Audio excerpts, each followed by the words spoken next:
October is Domestic Violence Awareness Month, and the statistics are staggering. 1 in 4 women will experience domestic violence at some point in her life, and this is shocking. 99% of victims will also suffer financial abuse. In fact, financial hardships cause women to stay in abusive relationships. Our next guest wants women to know you are not trapped. Joining me now is certified financial educator and the author of How Money Works for Women, Kim Scouller. Kim, it's great to see you again. Oh, thanks, Gail. It's wonderful to be here. So let's talk about these staggering statistics, because women find themselves in abusive relationships because they don't think that they can get out and they're financially handcuffed. Well, you know, one of the things that we really encourage women to do, and the women who are their friends and family, is to look for the red flags. You know, abuse doesn't look like abuse at the beginning. At the beginning of a relationship, it actually looks more like love, because your partner is saying, you know, let me take care of the finances. You know, I don't want you to worry about it. You take care of the family, or you take care of the house, or you do your thing, and I'll take care of all of that. I don't want you to worry about it. And you may think, oh my gosh, he really loves me. He really cares about me. He wants to take care of these things for me. And slowly, bit by bit, it ends up being a very controlling situation. Now, that's not always the case, but we want women to be on the lookout for that, because that is a red flag of financial abuse. So for women out there watching that say to themselves, hey, it's too late, that ship has sailed, what can they do? And not that they might have the most trustworthy person on the planet, you know, laying in bed next to them every night, but it still doesn't hurt to get a handle on things. Well, exactly. You know, we encourage both partners in a relationship to be active and participate in the financial decision making.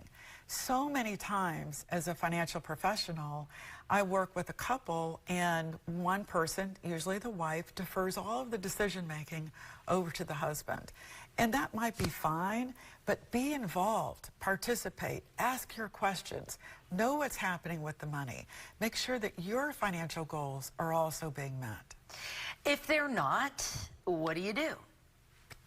Well, if they're not, I encourage financial professionals to make sure that they're speaking to both partners in a couple.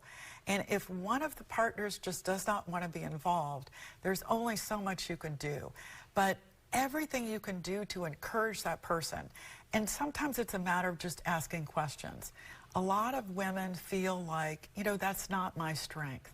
I don't know enough, I'm not smart enough, I'm not educated enough, I don't even know what the right questions are.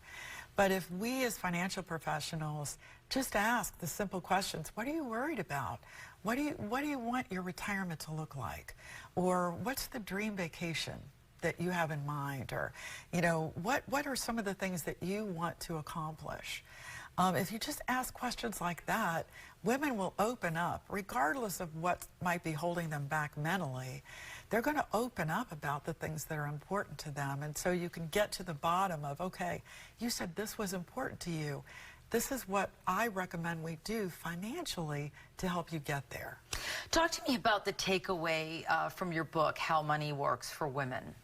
So in the book, we focus one of our chapters on domestic violence and financial abuse. Because the book is focused on women, if 1 in 4 women are suffering from this, then we want to speak to 25% of the women out there that are in these situations.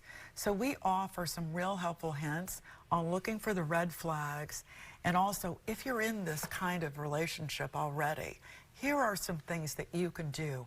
Put a personal financial safety plan in place. And here are some resources that you can contact to help you once you leave that situation, or help you leave that situation. For a lot of women, they stay because they're financially dependent. And if they have children, it makes it even harder for them.